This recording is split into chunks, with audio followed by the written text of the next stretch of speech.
नमस्ते बच्चों। आज के क्लास में आपका स्वागत है।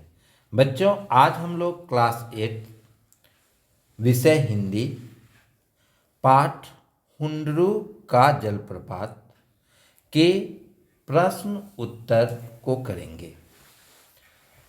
बच्चों, आप लोगों से विनम्र अनुरोध है कि आप लोग चैनल को ज़रूर सब्सक्राइब करें। अब हम लोग देखते हैं इस पाठ के प्रश्न उत्तर को।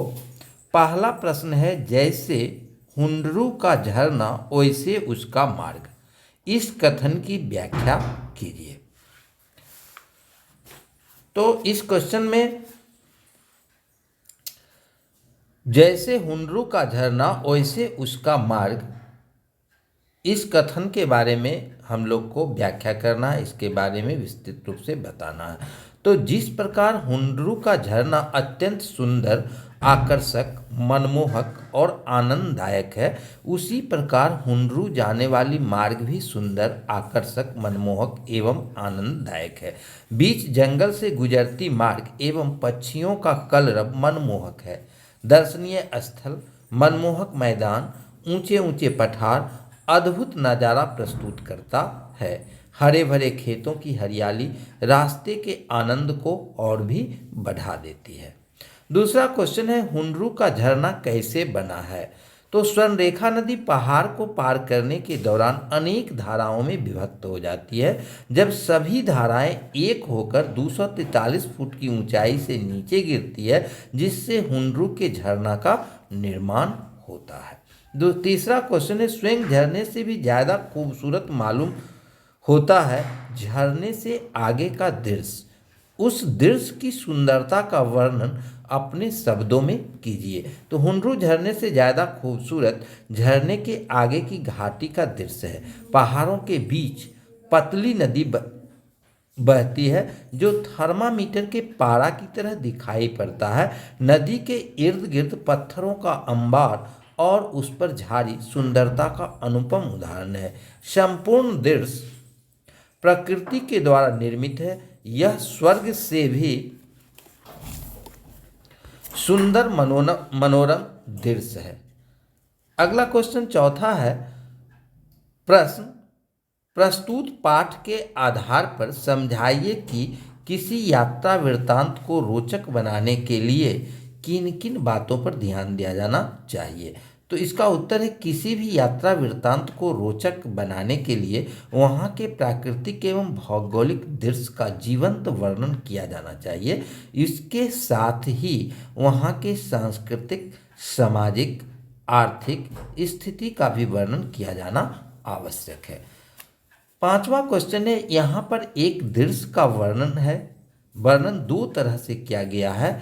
हुंडरू का पानी कहीं सांप की तरह चक्कर काटता है, कहीं हरिण की तरह छलांग भरता है और कहीं बाघ की तरह गरजता हुआ नीचे गिरता है। और ख में है, हुंडरू का पानी चक्कर काटकर छलांग भरता हुआ नीचे गिरता है। इनमें से कौन सा वर्णन आपको अच्छा लगता है और क्यों?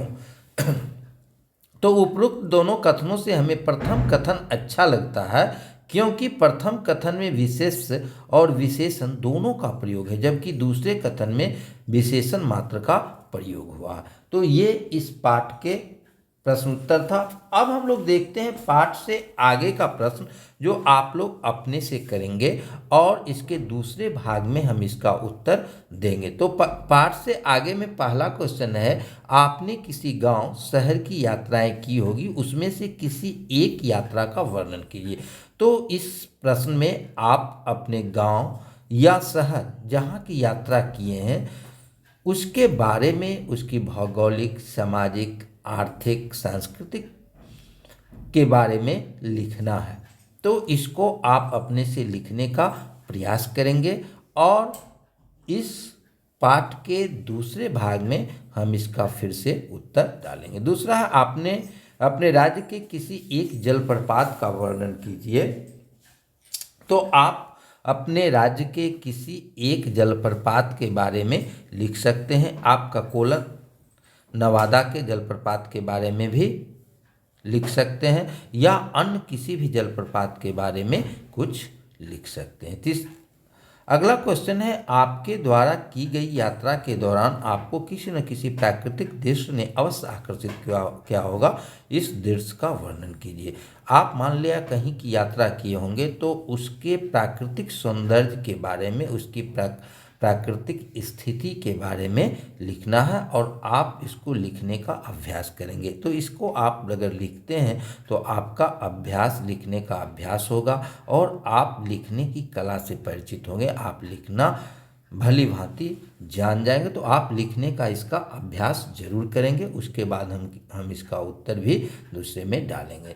अब गतिविधि के अंतर्गत बिहार के दर्शनीय स्थलों की सूची बनाइए। प्राकृतिक संपदा तथा कृषि को ध्यान में रखते हुए बिहार एवं झारखंड की तुलनात्मक वर्णन कीजिए। इस क्वेश्चन में प्रथम भाग में दर्शनीय स्थलों के बारे में सूची बनाना है। आप जो है राज्य के विभिन्न दर्शनीय स्थलों, जैसे राजगीर से ले सकते हैं, सासाराम से ले सकते हैं, पाटलिपुत्र पटना से ले सकते हैं, वैशाली के दर्शनीय स्थल को ले सकते हैं। तो पटना जैसे गोलघर के बारे में आप लिख सकते हैं, चिड़ियाखाना के बारे में लिख सकते हैं, गुरुद्वारा के बारे में लिख सकते हैं।